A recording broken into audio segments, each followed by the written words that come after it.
Bienvenue à toutes et à tous, je suis Marius, j'espère que vous allez bien.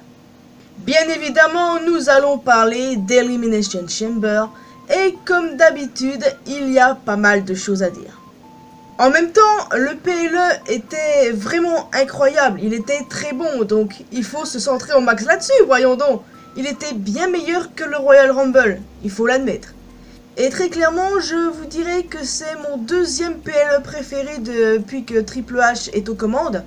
Après Clash at the Castle, qui est très clairement le meilleur pay-per-view sous l'ère d'Hunter. Et jusqu'à présent, je pense qu'on peut dire qu'Elimination Chamber est le meilleur PLE de l'année. Bon, ce n'est que le deuxième, hein, si on exclut NXT. On verra bien ce qu'on va avoir dans les prochains PLE, WrestleMania entre autres. Et j'espère qu'il déboîtera sa race, oui. Enfin, nous n'allons pas perdre un instant et tout de suite rentrer dans le vif du sujet. Et commencer bien évidemment par l'Elimination Chamber féminin. La gagnante affrontera Bianca Belair pour le titre féminin de Raw à WrestleMania 39. Il y avait Carmella, Nikki Cross, Raquel Rodriguez, Asuka, Liv Morgan et Natalya. Et ce fut une victoire totale et sans surprise, je pense qu'on l'avait clairement tous pronostiqué pour Asuka. Vraiment les amis, depuis son retour au Royal Rumble, il est clair qu'il y a quelque chose de prévu autour d'Asuka. Et à mon sens, il est clairement évident qu'elle sera celle qui mettra fin au règne de Bianca. J'adore Bianca, son règne est super cool, c'est clairement la femme forte, hein, comme je l'ai très souvent dit. Mais Asuka, pour moi, est clairement capable de la battre. En tout cas, c'était vraiment très cool. Les femmes présentes dans ce chamber ont fait des trucs incroyables. Elles étaient toutes excellentes, rien à dire. Surtout Asuka, Liv. Et j'ai bien aussi aimé la performance des autres pour le coup. Le match suivant, on va en parler de celui-ci. Bobby Lashley contre Brock Lesnar. Alors pour le coup, je pensais très clairement que ça allait être le final entre les deux. Pourquoi? Par rapport à SmackDown, ce que Bray Wyatt a dit, qui ciblerait du coup le gagnant de ce match. Sauf que là, on a un gagnant, mais seulement par disqualification, Bobby Lashley. Du coup, oui voilà, c'est un coup déloyal que lui a fait Brock Lesnar. Et je me pose des questions du coup, mais je pensais vraiment qu'avec l'annonce de Bray à SmackDown, qu'il y aurait un gagnant définitif de cette histoire. Mais pour le coup, non. Une victoire par disqualification, est-ce que ça signifie que la rivalité n'est pas terminée? Je me pose pas mal de questions parce qu'il est justement question de projet concernant à la fois pour Brock et pour Bobby. Bobby étant tout de même celui qui a gagné, même si c'est par disqualification. Donc il va forcément rentrer en rivalité avec Bray, puisque c'est ce que Bray a dit à SmackDown. Et quant à Lesnar, avec le pétage de plomb qu'il a fait, il va très clairement être suspendu in kayfabe, quoi. Et du coup revenir à un moment opportun, notamment pour rentrer en rivalité éventuellement avec Gunther. Il est question d'un match Gunther-Brock Lesnar pour WrestleMania. Cette rivalité me hype de ouf. Et je me pose quand même la question où ça en est pour Bobby Chou et pour Lesnar dans cette histoire. Est-ce que c'est vraiment le final? D'un sens, j'ose espérer. Et j'espérais vraiment le gagnant final en tant que Bobby Lashley. Pourquoi j'ai pronostiqué Bobby?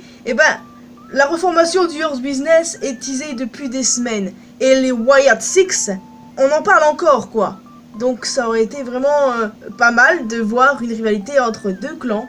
Après, c'est peut-être ce qui est prévu, hein, mais vu la victoire par disqualification de Bobby, je me pose des questions.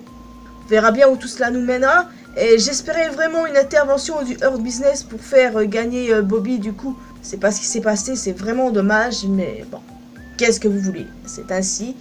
Et j'espère vraiment que le Hurt Business sera reformé. Après, il reste à savoir ce qu'ils vont faire d'Omos, on verra bien. Le match suivant... Edge et Beth Phoenix contre Finn Balor et Rhea Ripley.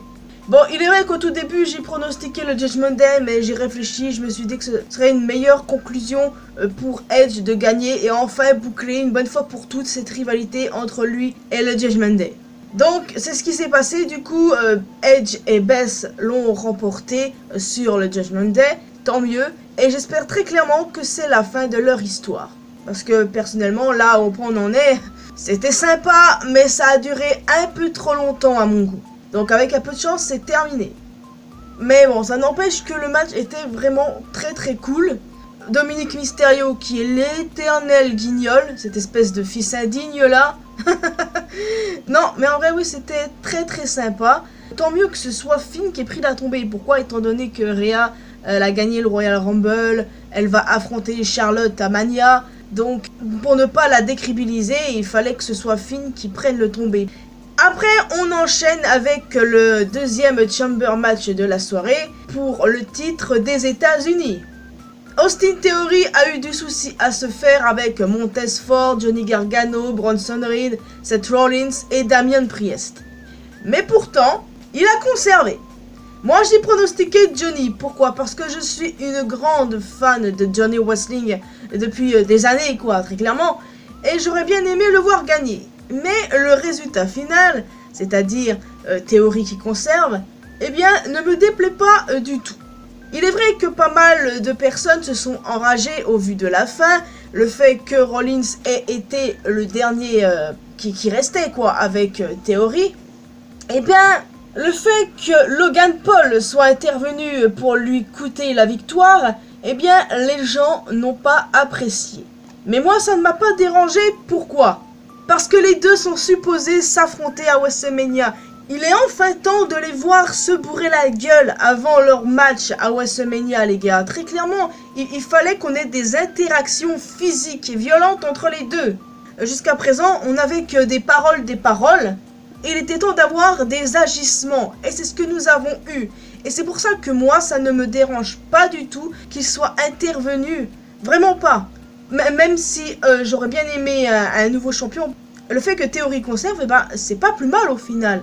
Donc, en plus de Johnny, qui j'aurais aimé voir gagner, Rollins, ça m'aurait pas dérangé, et Montez Ford non plus. Ce type est exceptionnel. Vraiment, les gars. Montez Ford, plus j'y pense, plus je me dis qu'il mérite vraiment un push en solo. Ça me fait un petit peu le cœur de dire ça parce que je suis fan des Street Profits, évidemment. Mais un push en solo, ça pourrait lui faire du bien. Quant à Angelo, je sais pas, ça pourrait lui faire du bien aussi. Ce que ça va donner. Après, rien ne les empêche de faire des tests pour voir ce qu'ils donnent en solo. J'ai l'impression que c'est ce qu'ils font justement avec Gigi Dolin et Jessie Jane à NXT. Voir ce que ça donne en solo après leur break-up horrible là. Enfin, l'avenir nous le dira. Mais en tout cas, voilà, Montez Ford, c'était clairement pour moi l'homme du match. J'ai hâte d'en voir davantage et qui sera le prochain rival de Theory. Et la rivalité entre Logan Paul et Seth Rollins me hype beaucoup. Même si, évidemment, je le redis, hein, je n'aime pas Logan Paul, j'aime juste ce qu'il fait sur le ring. Il est très bon, voilà. Et maintenant, place au main event. Évidemment, les amis, j'étais à donf dedans, quoi. Pour l'Undisputed WWE Universal Championship, Roman Reigns versus Sami Zayn. Les amis, je pense qu'il n'y avait très clairement aucun doute concernant la victoire de Roman Reigns. C'était évident. Mais il est clair qu'avec tout ce qu'on avait sur Sami, j'avais un petit espoir qu'il gagne. Parce que ce type est incroyable. Il avait le public derrière lui. Je veux dire, avec tout ça, la vidéo avec sa femme et compagnie, là, il méritait très clairement. Mais je me suis pas fait d'illusions, les amis, jusqu'au bout, j'étais à fond. Et j'étais en mode, Roman conservera de toute façon. Pour moi, il est évident que Cody Rhodes sera celui qui détrônera le chef tribal. C'est assez évident. C'est toujours de mon point de vue, hein. Peut-être que Cody aussi va se fail. Mais dans ce cas, on va encore avoir un Roman champion jusqu'à je ne sais quand. Mania, c'est clairement le bon moment pour qu'il perde son titre. Rien que d'avoir entendu Worlds Apart de nouveau, tout ça, j'avais vraiment envie de le voir nous surprendre. Hein. Mais, je vais être honnête, encore une fois, je ne m'attendais à rien du tout. Ils nous ont eu avec Drew McIntyre. Vous rappelez-vous, à Clash at the Castle, rappelez-vous, il y avait carrément le même engouement autour de Drew.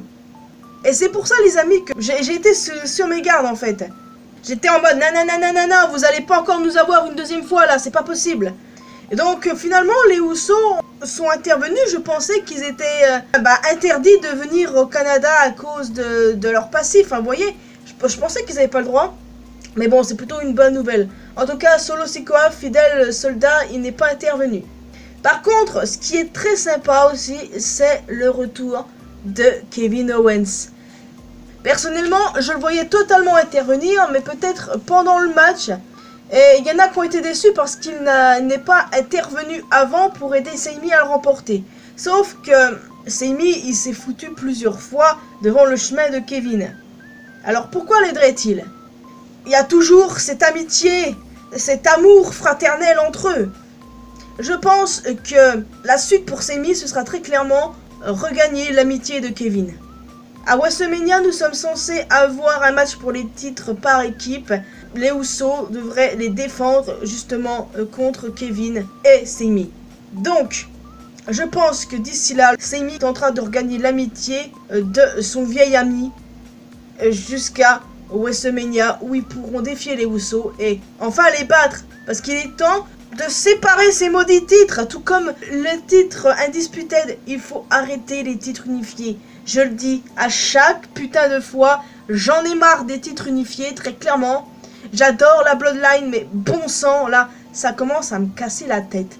La Bloodline, ce sera plus la même chose sans Sami, parce que c'est grâce à lui qu'il y a eu l'engouement autour d'eux, il faut pas l'oublier. En tout cas, Kevin, qui a tenu tout le monde, même Paul Heyman, c'était quand même vraiment marrant. En tout cas, Jay, est-ce qu'on va avoir affaire à un Jay en solo? Parce que je n'aime pas du tout la façon dont Roman le traite. Hein. J'aime pas ça du tout. Donc, à voir quelle sera la suite pour la Bloodline, justement.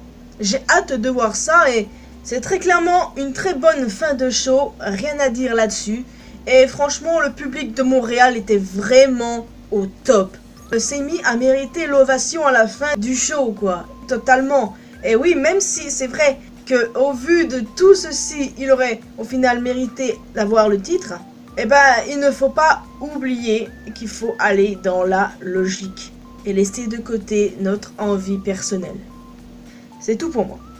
En tout cas, tout ce que j'ai à dire, c'est... Ah, qu'est-ce qu'il y a prévu à Raw? Ah oui, un match pour le titre des États-Unis entre Austin Theory et Edge, du coup. On va enfin avoir de la nouveauté, mais par pitié que le Judgment Day n'intervienne pas, parce que au bout d'un moment, je vais en avoir marre. Ouais, du coup, j'ai parlé de tout ce dont j'avais envie de parler. J'ai hâte d'être à Raw ce soir pour voir ce qui va se passer. Je suis vraiment hypé pour la suite des aventures de la Bloodline, de Sami, de la reconquête de son amitié avec Kevin Owens. Et ouais, ça va être vraiment magnifique.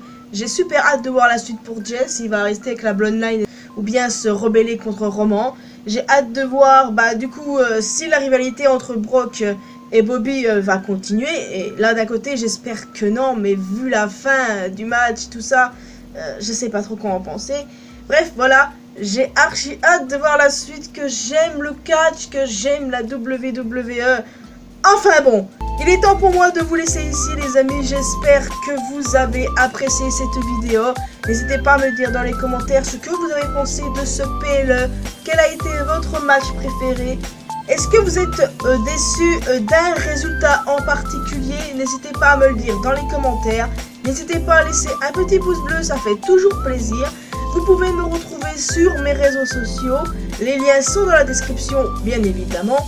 Et surtout, le plus important, abonnez-vous à cette chaîne ainsi qu'à ma chaîne principale pour qu'on puisse se retrouver dans une prochaine vidéo. Bye bye!